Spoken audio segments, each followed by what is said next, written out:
yang saya hormati Kepala Sekolah SD Negeri Sinoman Ibu Yunester SPDSD, dan saya hormati Bapak Ibu guru tamu undangan baik dari SD Negeri Sinoman maupun dari TK Tunas Harapan.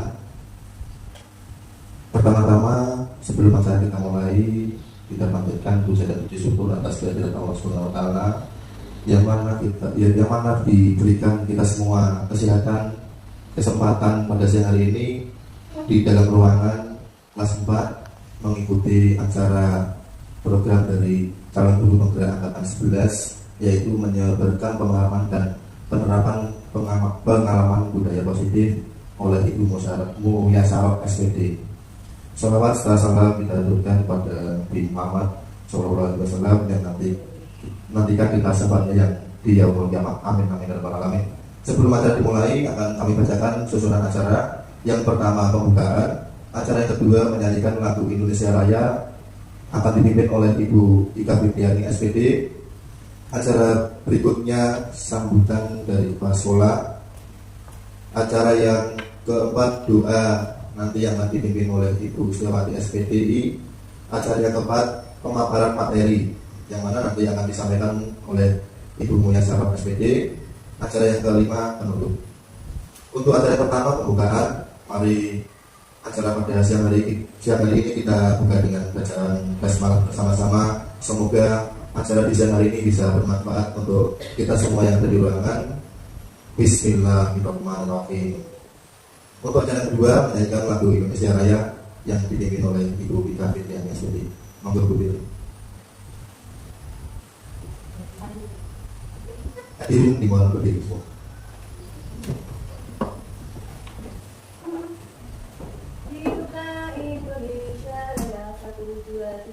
Indonesia tanah airku, tanah tumpah darah. Di sanalah aku berdiri, jadi pandu hidupku. Indonesia kebangsaanku, bangsa dan tanah airku. Marilah kita berseru, Indonesia bersatu. Tanahku, hidupkan negeriku, bangsaku, rakyatku semuanya. Bangunlah jiwanya, bangunlah badannya untuk Indonesia Raya. Indonesia Raya, merdeka, merdeka, tanahku, negeriku yang ku cinta. Indonesia Raya, merdeka, merdeka, hiduplah Indonesia Raya. Indonesia Raya, merdeka, merdeka, tanahku, negeriku yang ku cinta. Indonesia Raya, merdeka, merdeka, hiduplah Indonesia Raya. Terima kasih. Hadirin dimohon duduk. Acara yang ketiga sambutan dari kepala sekolah yang mana Ibu Yunester SPDSD, kami persilakan.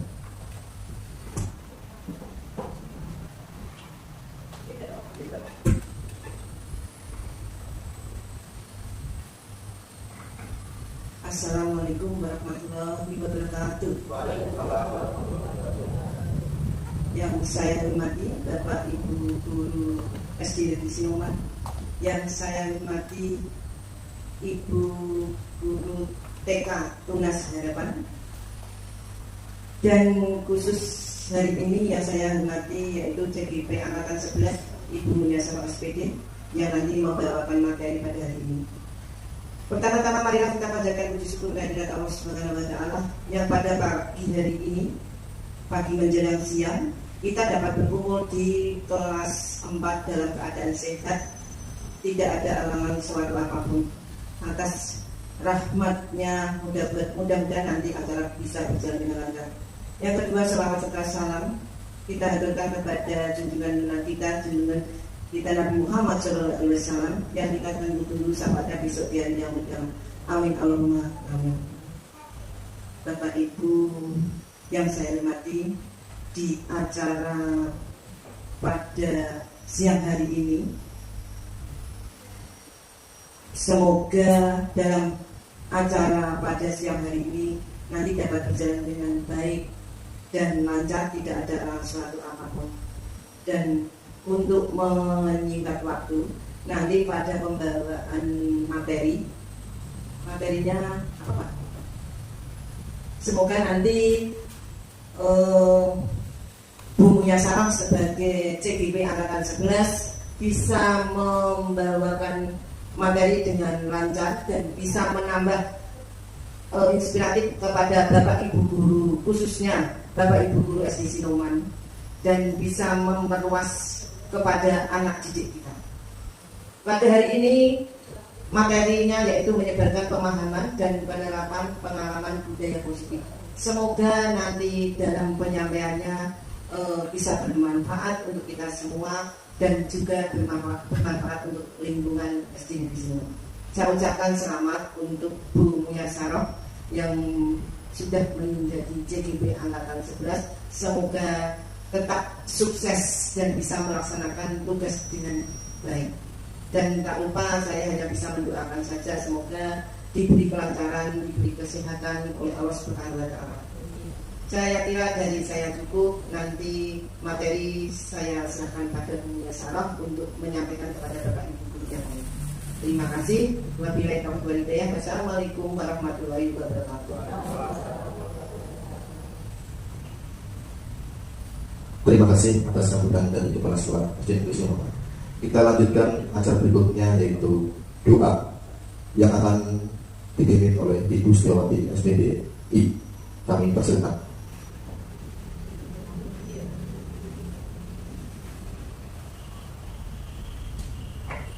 Assalamualaikum warahmatullahi wabarakatuh.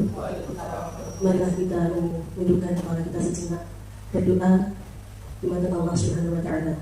A'udzu billahi minasyaitonir rajim. Bismillahirrahmanirrahim. Astaghfirullahaladzim, astaghfirullahaladzim, astaghfirullahaladzim. Innallaha ghafurur rahim. Alhamdulillahi rabbil alamin. Hamdan syakirin, hamdan na'min, hamdan yuwaffiqu wa yukafi masyidihi ya rabbal alamin. Alhamdulillahi rabbil alamin. Syukran. Allahumma salli ala sayyidina Muhammad wa ala sayyidina Muhammad. Allahumma taqabbal sisana wa qul lahu bil qur'ani al-azim. Wa mahlan kama nasihna wa astaghfirna wa syukran ala sayyidina Muhammad sallallahu alaihi wasallam. Sallallahu alaihi wa sallam jami'an wa rahmat sallallahu alaihi wa sallam.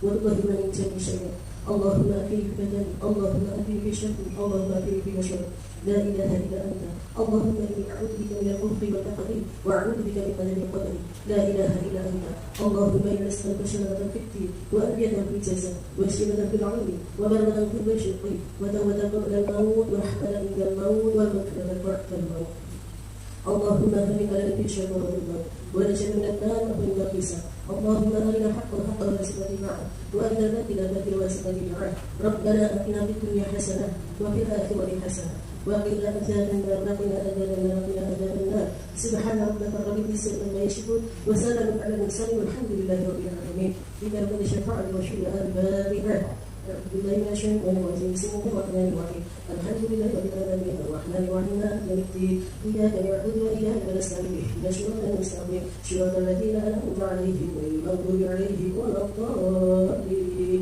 رب اغفر لي ولوالدي وللمؤمنين آمين.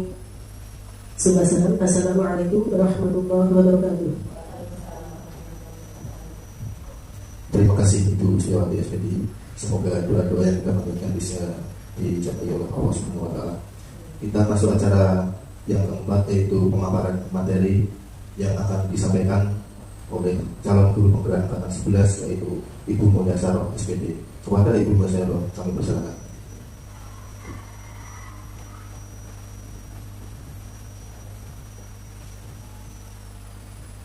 Bismillahirrahmanirrahim. Assalamualaikum warahmatullahi wabarakatuh. Alhamdulillahirabbil alamin. Allahumma sholli ala sayyidina Muhammad wa ala ali sayyidina Muhammad. Rabbi shrah li sadri wa yassir li amri wa hlul 'uqdatam min lisani yafqahu qawli. Amma ba'd. Yang terhormat Kepala Sekolah SD Negeri Sinoman, yang terhormat Kepala TK Tunas Harapan, yang kami hormati Bapak Ibu guru serta tenaga kependidikan. Pertama-tama marilah kita panjatkan puji dan syukur kita kehadirat Allah Subhanahu wa Ta'ala, yang mana pada siang kali ini kita senantiasa diberikan kenikmatan, kesehatan sehingga kita bisa mengikuti kegiatan kami, yakni aksi nyata calon guru pembinaan angkatan 11 dengan keadaan sehat walafiat tanpa kekurangan suatu apapun. Bapak Ibu guru yang kami hormati, kedua kalinya sholawat beserta salam kita haturkan kepada junjungan kita Nabi besar Muhammad SAW yang mana kita nantikan syafaatnya di hari kiamat nanti.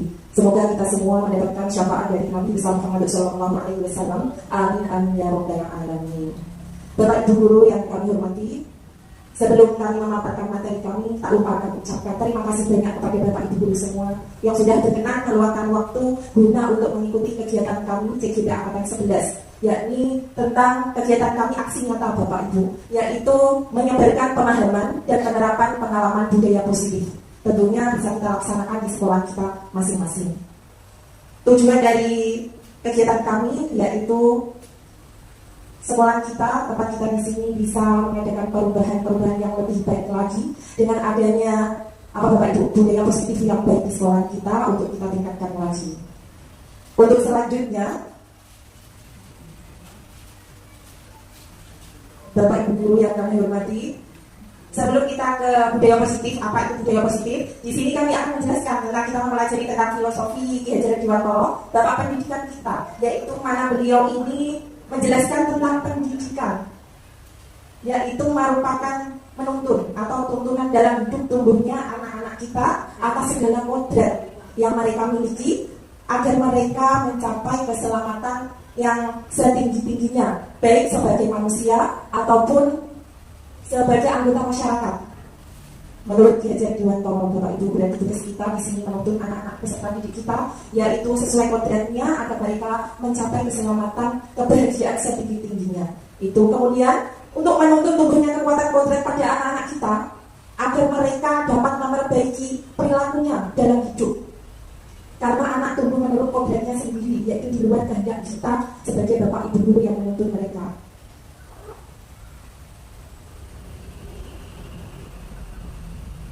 Kemudian lagi Bapak Ibu, pendidikan di sini adalah tempat persemaian benih-benih kebudayaan dalam masyarakat. Nah, Ki Hajar Dewantara ini memiliki keyakinan yang mana bisa kita kita jadikan keyakinan untuk diri kita bahwa untuk menciptakan manusia Indonesia, bangsa Indonesia kita ini yang beradab, maka pendidikanlah menjadi salah satu kunci utama untuk mencapai Indonesia yang beradab dalam pendidikan. Nah, pendidikan ini kita jadikan sebagai ruang berlatih dan bertumbuhnya nilai-nilai kemanusiaan yang dapat diteruskan ataupun diwariskan. Itu menurut Ki Hajar Dewantara. Nah, sekarang saya lanjutkan tentang ini Bapak Ibu, konsep inti budaya positif yang mana nanti akan kita pelajari bersama-sama dan bisa kita terapkan di sekolah kita. Apa itu konsep inti budaya positif? Yang pertama, perubahan paradigma belajar, disiplin positif, nilai-nilai kebajikan, kebutuhan dasar manusia, motivasi perilaku manusia, posisi kontrol guru, keyakinan kelas, segitiga restitusi. Nah, itu kegiatan kita pada siang kali ini. Yang pertama yaitu tentang perubahan paradigma belajar. Apa itu perubahan paradigma belajar? Yaitu di sini kami menjelaskan tentang itu Bapak Ibu, budaya positif merupakan perwujudan dari nilai-nilai atau keyakinan universal yang diterapkan di sekolah. Apa itu budaya positif? Nanti dapat mendorong peserta didik kita untuk mampu berpikir, bertindak, dan mencipta sebagai proses memerdekakan dirinya sendiri sehingga peserta didik mampu mandiri sendiri dan bertanggung jawab. Tadi disebutkan untuk budaya positif mewujudkan nilai-nilai atau keyakinan universal. Apa itu kebajikan nilai-nilai universal Bapak Ibu? Yaitu nilai yang disepakati bersama, lepas dari suku, bangsa, agama, bahasa maupun latar belakangnya. Misalkan Bapak Ibu, contohnya nilai-nilai kebajikan tentunya kita di sekolah kita yaitu profil belajar Pancasila yang kita terapkan dalam kurikulum kita, yaitu beriman dan bertakwa pada Tuhan Yang Maha Esa, berakhlak mulia, bernalar kritis, berkebunan global, gotong royong, mandiri, dan kreatif.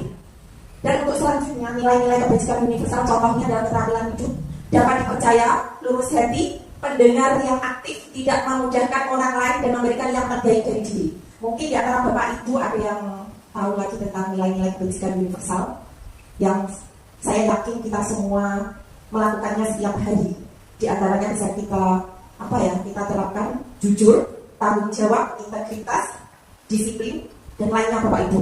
Nah, untuk itu yang mana yang harus kita terapkan. Nah, selanjutnya budaya positif. Budaya positif ini dari tahapan-tahapan kerja yang sudah kita pelajari kemarin, kita melanjutkan sehingga akan memunculkan budaya positif atau kebiasaan positif di sekolah kita. Untuk mewujudkannya, maka diperlukan peran guru kita Bapak Ibu, peran guru di kelas, yaitu dengan cara membentuk keyakinan kelas. Yang mana alhamdulillah kita semua kemarin sudah melaksanakan keyakinan kelas dengan anak-anak yang dimulai dari kesepakatan dulu. Selanjutnya, ini tentang pembelajaran dengan paradigma baru. Apa itu? Merupakan pembelajaran yang dirancang Bapak Ibu berdasarkan prinsip pembelajaran berdiferensiasi, sehingga para peserta didik belajar sesuai kebutuhannya berdasarkan tahap perkembangan sesuai teori psikologi modern untuk mewujudkan profil pelajar Pancasila. Itu yang dinamakan tentang pembelajaran dengan paradigma baru yang sekarang mulai kita gunakan. Sekarang tentang itu Bapak Ibu, miskonsepsi tentang teori makna kontrol kita sebagai guru. Nah, yang pertama ini Bapak Ibu, ini pertanyaan buat kita semua tentang teori makna kontrol. Mungkin Bapak Ibu bisa membantu, bisa mencoba menjawab apakah kita itu bisa mengontrol orang lain. Bisa tidak Bapak Ibu? Kita bisa tidak untuk mengontrol orang lain peserta didik kita? Bisa. Tapi ternyata Bapak Ibu setelah kita pelajari nanti, kita tidak bisa mengontrol orang lain. Ya. Terus orang lain diri kita, misalkan diri kita, siapa yang bisa mengontrol diri kita? Siapa Bu? Iya, betul sekali. Yang bisa mengontrol diri kita adalah diri kita sendiri yang datang terus dari hati kita. Orang lain tidak bisa mengontrol kita. Begitu pula kita tidak bisa mengontrol orang lain. Ternyata itu Bapak Ibu. Itu bukan kalau misalkan kita bisa mengarahkan mengontrol peserta didik kita, itu bukan mengontrol Bapak Ibu. Ya, itu nanti kita pelajari. Sekarang miskonsepsi tentang teori makna kontrol. Berarti intinya yang bisa mengontrol diri kita, terutama hanya diri kita sendiri. Orang lain tidak bisa. Nah, begitu pula kita tidak bisa mengontrol orang lain. Miskonsepsi tentang teori makna kontrol. Ilusi, guru mengontrol. Guru tidak dapat memaksa murid untuk berbuat sesuatu jika murid tersebut memilih untuk tidak melakukannya. Ya, itu. Kemudian ilusi bahwa semua penguatan positif efektif dan bermanfaat. Penguatan positif atau bukan adalah bentuk-bentuk kontrol. Selanjutnya, ilusi bahwa orang dewasa memiliki hak untuk memaksa. Ini ilusi. Banyak orang dewasa yang percaya bahwa mereka memiliki tanggung jawab. Selanjutnya, ilusi bahwa kritik dan membuat orang merasa bersalah dapat menguatkan karakter. Menggunakan kritik dan rasa bersalah untuk mengontrol murid menuju pada identitas gagal. Nah, itu Bapak Ibu. Nah, kemudian selanjutnya, bagaimana sih seseorang bisa berubah dari paradigma stimulus respon kepada pendekatan teori kontrol? Sekarang semakin maju Bapak Ibu. Kita sebagai pendidik jangan mau kalah ketinggalan tentang pendekatan teori kontrol yang sekarang kita harus gunakan. Ya, karena kita ini sudah perubahan zaman, tidak seperti ini. Stimulus respon kita yaitu realitas, kebutuhan kita sama. Tentunya tidak. Realitas kebutuhan teori kontrol yaitu realitas atau kebutuhan kita berbeda. Tidak sama di antaranya tentunya satu sama lain. Semua orang melihat hal yang sama stimulus responnya. Kemudian pendekatan teori kontrol, setiap orang memiliki gambaran berbeda. Itu sudah pasti. Kemudian kita mencoba mengubah orang agar berpandangan sama dengan kita. Kita tidak bisa memaksakan orang lain di sekitar kita untuk sama seperti kita, apa yang mau kita inginkan, ternyata tidak itu. Untuk itu teori kontrolnya kita berusaha untuk memahami pandangan orang lain tentang dunia. Jadi kita mencoba memposisikan diri kita dengan orang lain. Nah, kemudian perilaku buruk dilihat sebagai suatu kesalahan dulu itu. Kalau dulu pasti salah dulu, tapi sekarang teori kontrolnya, semua perilaku pasti memiliki tujuan baik atau buruk yang dilakukan oleh individu, terutama peserta didik kita dan diri kita. Nah, itu semua perilaku Bapak Ibu pastinya memiliki tujuan. Orang lain bisa mengontrol saya, kita. Hanya kita, Anda yang bisa mengontrol diri kita sendiri. Saya bisa mengontrol orang lain, kita bisa mengontrol orang lain. Itu stimulus responnya. Dulu Ibu, sekarang enggak. Kita tidak bisa mengontrol orang lain. Pemaksaan ada pada saat bujukan. Kalau kita memaksa meskipun anaknya mau, itu bisa dikatakan gagal. masih peserta didik kita tidak datang dari hati nuraninya sendiri, belum, karena ini dipaksakan atau juga. Kemudian kolaborasi dan konsensus yang menciptakan pilihan-pilihan baru.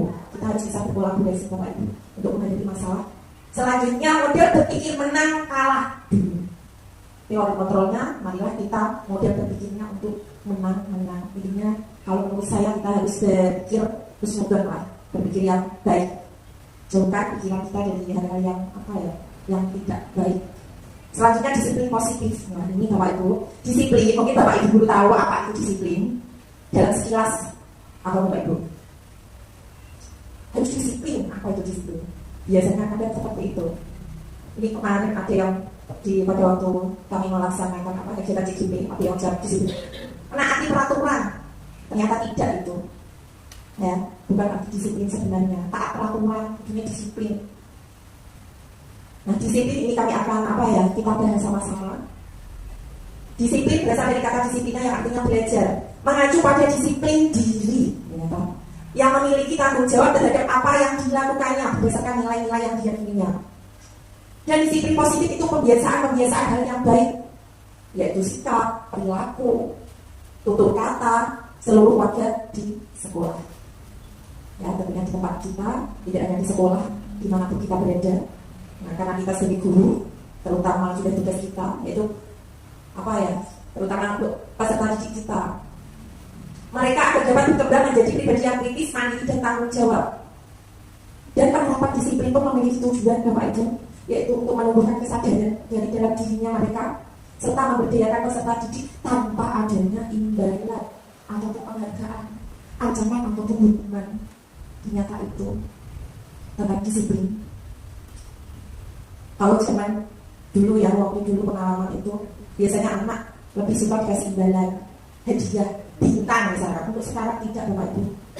Diusahakan tidak memakai seperti itu. Nanti bisa membuat anak menjadi tergantung. Dia melakukan tidak dengan dalam hatinya, dalam dirinya sendiri tumbuh, tapi dia tergantung dengan orang lain. Disiplin dilakukan tanpa kekerasan, tanpa pemaksaan, tapi datang dari dirinya. Kemudian tugas kita mengajarkan peserta didik untuk memahami tentang konsekuensi dan tindakan perilaku mereka yang dilakukan, dan mengajarkan peserta didik kita untuk tanggung jawab, tentunya itu sudah tugas kita, dan memiliki rasa hormat ketika berinteraksi dengan lingkungannya. Tadi nilai-nilai kebajikan universal sudah, sekarang Bapak Ibu setelah kita belajar tentang disiplin, ternyata itu disiplin datang dari dalam hatinya.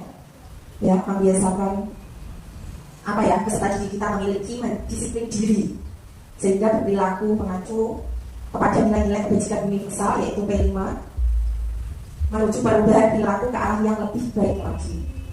Kemudian itu kebutuhan dasar manusia.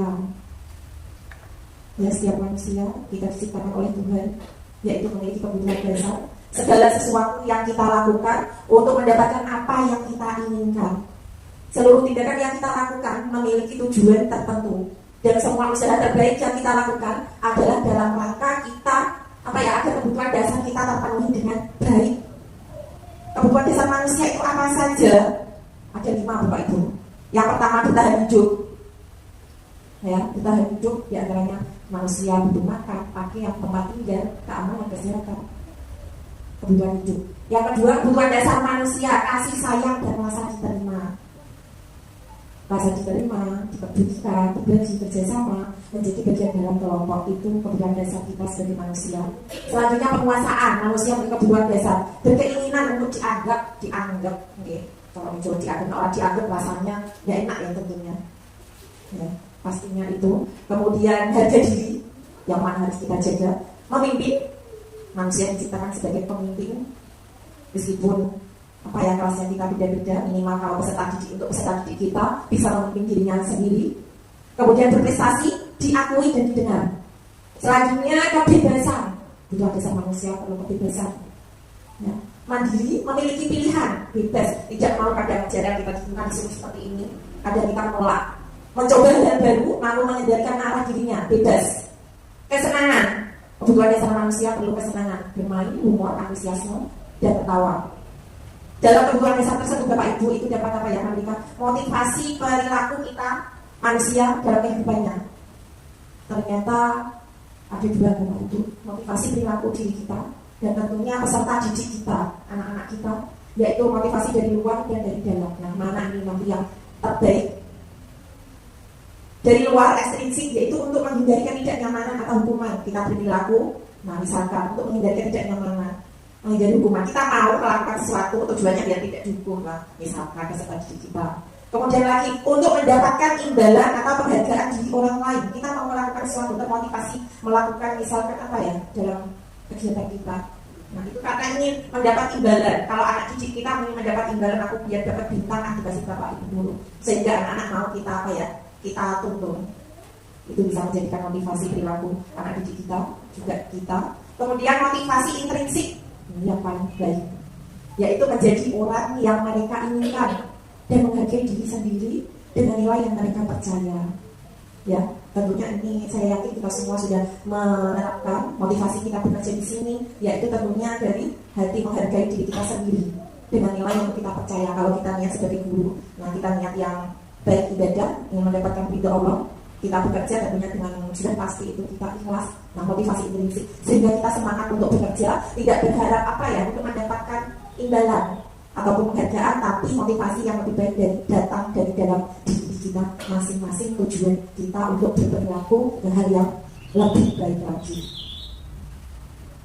Nah ini Ibu, Bapak Guru semua, kita belajar dengan adanya apa ya hukuman untuk anak didik kita, konsekuensi, restitusi untuk memecahkan masalah anak-anak yang kita hadapi setiap hari. Tentunya ada yang salah satu di antara apa ya peserta didik kita. Nah, kita tentunya nanti bagaimana sikap kita bisa membedakan antara hukuman, konsekuensi, restitusi.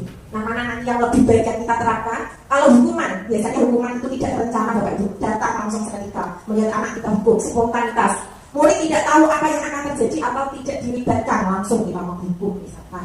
Ya, bersifat satu arah, berupa hukuman fisik atau psikis. Nah, tentunya sekarang kita tidak langsung tidak ada itu hukuman.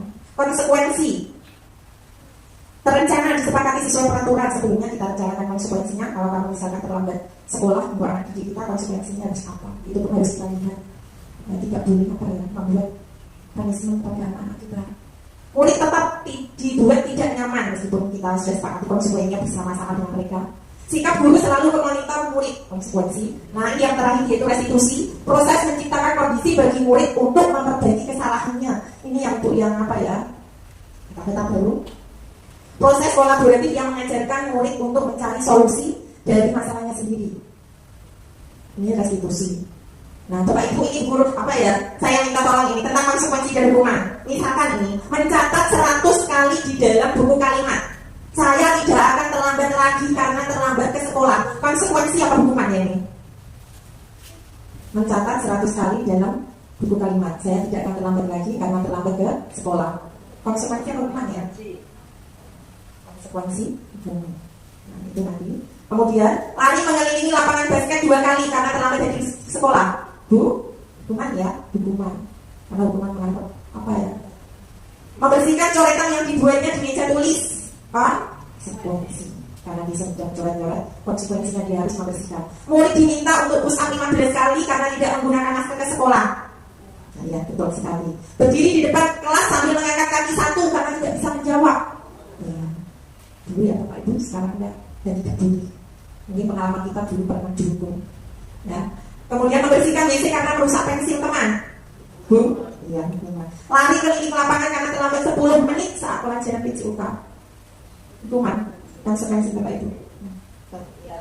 Nah, sekarang Bapak Ibu, kita di sini sebagai guru memiliki 5 posisi kontrol. Di antaranya yang mana yang kita posisi kita di sini dalam apa ya? Tidak sebagai guru.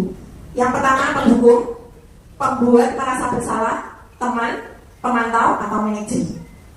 Kita nanti sebagai apa? Kalau penghukum, seorang penghukum bisa menggunakan hukuman fisik maupun verbal. Orang yang menjalankan posisi penghukum senantiasa mengatakan bahwa sekolah merupakan sistem alat untuk menekan peserta didik kita lebih dalam lagi. Biasanya kalau apa ya guru menerapkan posisi penghukum, ya biasanya ini patuhi aturan saya atau awas. Kamu selalu saja salah. Selalu pasti selalu yang terakhir. Selesai. Nah ini Bapak itu. sebagai penghukum. Kemudian pembuat merasa bersalah. Biasanya guru akan bersuara lebih lembut, akan menggunakan keheningan yang membuat orang lain merasa tidak nyaman atau rendah diri. Contohnya, kalau kita menjadi murid, ibu sangat kecewa sekali dengan kamu. Berapa kali ibu harus memberitahu kamu ya, lebih biasanya.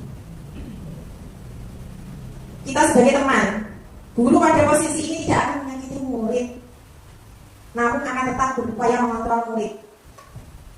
Nah, dalam posisi teman ini ada positifnya, ada negatifnya Bapak Ibu. Ternyata ini, nah, mungkin pengalaman ya kita semua, kalau saya khususnya, ini juga dulu pernah. Kalau teman biasanya ayo bantulah demi ibu ya. Ayo ingat tidak bantuan ibu selama ini seperti teman. Nah, kemudian posisi kontrol guru memantau atau mengawasi. Nah, pada saat kita mengawasi peserta didik kita, Bapak Ibu, kita bertanggung jawab penuh. Ya, itu memang sudah kita lakukan atas perilaku orang-orang yang kita awasi. Pemantau ini biasanya berdasarkan pada peraturan dan konsekuensi yang telah kita buat bersama-sama. Biasanya menggunakan apa ya, sanksi. Kemudian manajer Bapak Ibu. Nah, ini posisi katakanlah yang terbaik. Ya, berusaha kita sebagai manajer untuk anak didik kita, untuk organisasi kita, posisi di mana guru berbuat sesuatu bersama dengan murid. Ternyata ya Allah, itu ya, mempersilahkan murid untuk mempertanggungjawabkan perilakunya, mendukung murid agar dapat menemukan solusi atau permasalahannya sendiri. Kita jangan dulu memberikan solusi kepada masalah mereka, kenapa mereka berbuat yang misalkanlah menyimpang ya.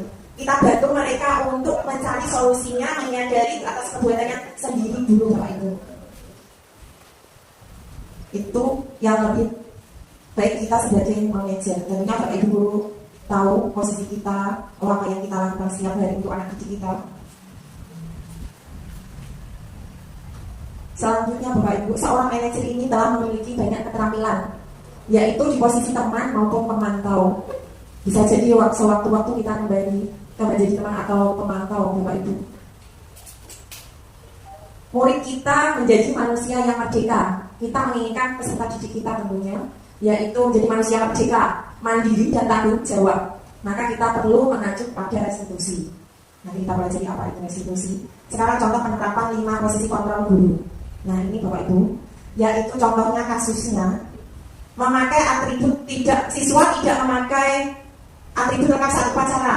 Kalau kita bisa posisi kita mendukung hormat bendera selama 1 jam, berarti kita mendukung. Membuat merasa bersalah berapa kali? Ibu harus memberitahu kamu kalau kamu selalu saja mengecewakan ibu. Itu kalau kita membuat merasa bersalah. Kemudian teman, ayo dong ikuti aturan sekolah. Tolong bantu ibu ya sekali ini. Kemudian sebagai pemantau, kamu sudah melanggar peraturan sekolah, kamu tahu konsekuensinya? Memantau. Kemudian yang terakhir Bapak Ibu manajer, apa kamu tahu kesalahanmu? Kira-kira bagaimana kamu memperbaiki kesalahanmu jika kamu tidak memakai atribut lengkap? Ternyata yang lebih baik itu Bapak Ibu, kita menanyakan peserta didik kita, itu contohnya ya, kesalahan apa yang sudah dia lakukan. Posisi kontrol, apakah kita aku siap, saya kecewa sekali dengan kamu tidak pernah benar melakukannya, apa rencanamu untuk menyelesaikan masalah ini, nah dan lainnya. Nah sekarang Bapak Ibu kita ke keyakinan kelas ini sudah bertahun ini sudah kita laksanakan. Mengapa harus keyakinan kelas? Sangat penting Bapak Ibu. Mengapa bukan peraturan kelas? Yaitu pembentukan keyakinan kelas sebelum kita memberi mengajak peserta didik kita. Keyakinan kelas tidak boleh dibuat oleh Bapak Ibu guru sendiri. Kita membeli misalkan ada keyakinan kelas dibuat tulisan, tidak boleh. Kan ada banyak orang 17.000 ada tulisannya bagus. Lebih baik bagaimana kita membuat keyakinan kelas dengan peserta didik kita. Kita ajak mereka, tapi sebelum kita ke keyakinan kelas, lebih baik kita menuju ke kesepakatan kelas dulu, yang mana ke peraturan kelas. Setelah itu kita sebutkan menjadi keyakinan kelas, yaitu pembentukan keyakinan kelas bersifat abstrak berupa pernyataan universal, dibuat dalam pernyataan positif, sedikit saja agar mudah diingat anak-anak, sesuai dengan kondisi kelas dan sekolah sehingga mudah diterapkan setiap hari. Semua warga sekolah, warga kelas dilibatkan, tidak hanya guru saja. Kamu tak buat seperti ini, tidak boleh. Semua, kalau di kelas ya guru kelas sama anak di kita, kalau di sekolah yang semua seluruh warga sekolah. Kemudian kita ke segitiga restitusi Bapak Ibu. Apa sih segitiga restitusi? Nah ini apa ya istilah baru? yaitu untuk apa ya, menyelesaikan masalah. Suatu proses dialog yang dijalankan oleh guru agar dapat menghasilkan murid yang mandiri, tanggung jawab, yaitu ada validasi tindakan yang salah, menanyakan keyakinan, menstabilkan identitas. Yang pertama menstabilkan identitas, kemudian validasi tindakan yang salah, terus kemudian menanyakan keyakinan. Segitiga restitusi apa sih itu?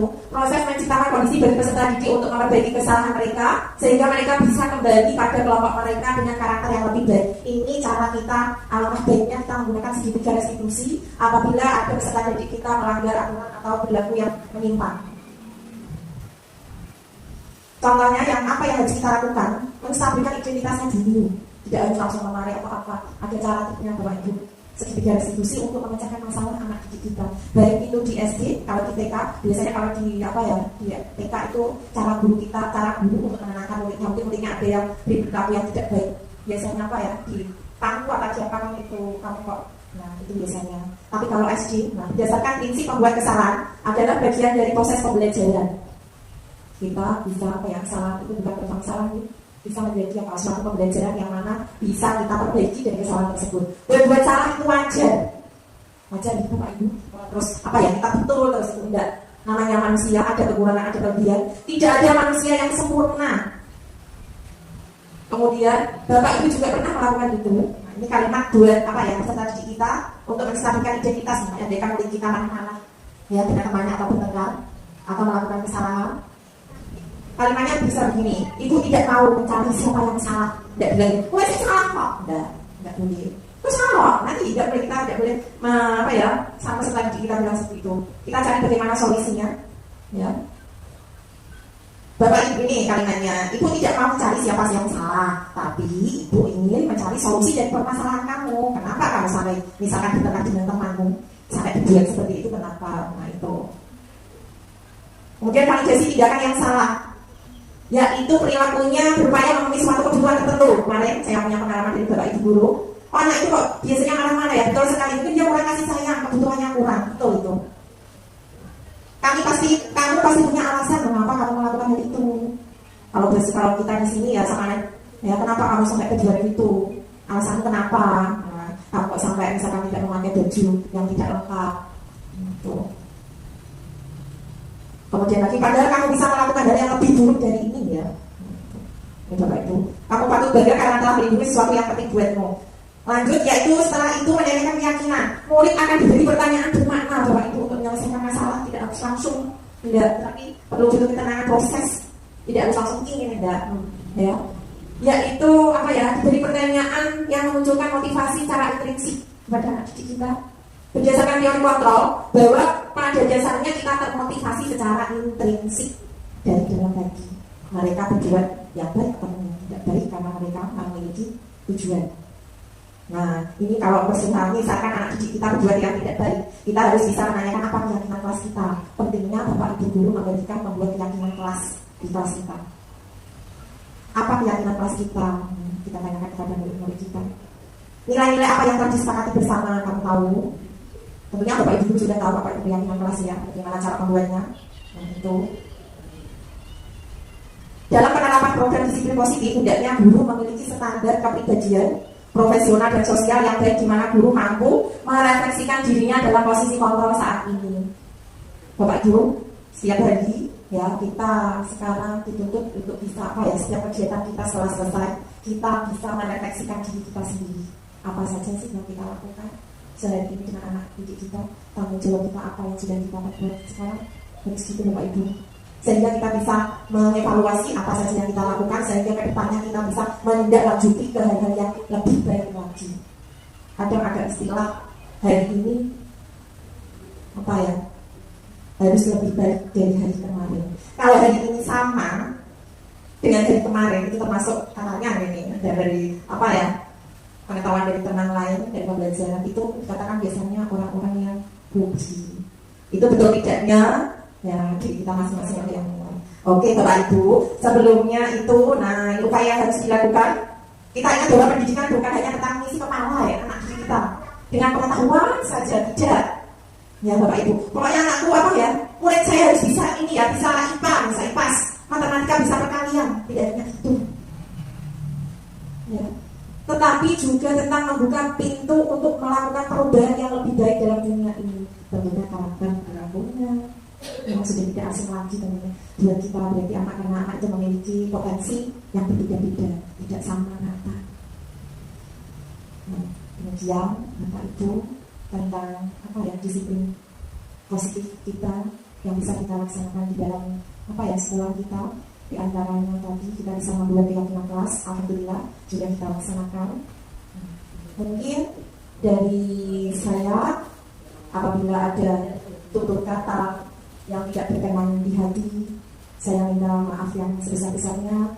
Bukan kami untuk menggurui, tidak Bapak Ibu, ini semata kita berbagi yang materi tentang kegiatan kami calon guru penggerak, yang mana kita bisa menggerakkan lingkungan kita, desain kita, terutama di sekolah kita, akan menjadi pendidikan yang lebih baik lagi, menciptakan generasi yang unggul dan cerdas dalam menghadapi perubahan zaman yang seperti sekarang ini. Kita harus bisa mengkondisikan diri kita untuk berjuang yang lebih baik lagi dari sebelumnya, agar pendidikan di sekolah kita, khususnya umumnya di negara kita Indonesia, semakin maju dan lebih baik lagi.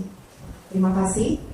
Mungkin nanti kalau ada pertanyaan atau pertanyaan atau pendapat, kritik, saran, saya persilahkan. Sebelumnya jangan lupa saya minta maaf sekali lagi dan terima kasih. Assalamualaikum warahmatullahi wabarakatuh. Terima kasih Ibu Biasa SPT yang telah menyampaikan materi, menyebarkan pemahaman dan penerapan pengalaman budaya positif di lingkungan sekolah kita. Acara demi acara sudah kita laksanakan. Untuk acara berikutnya yaitu acara penutup, kita tutup acara dengan bacaan hamdalah bersama-sama. Alhamdulillahirobbilalamin. Wassalamualaikum warahmatullahi wabarakatuh.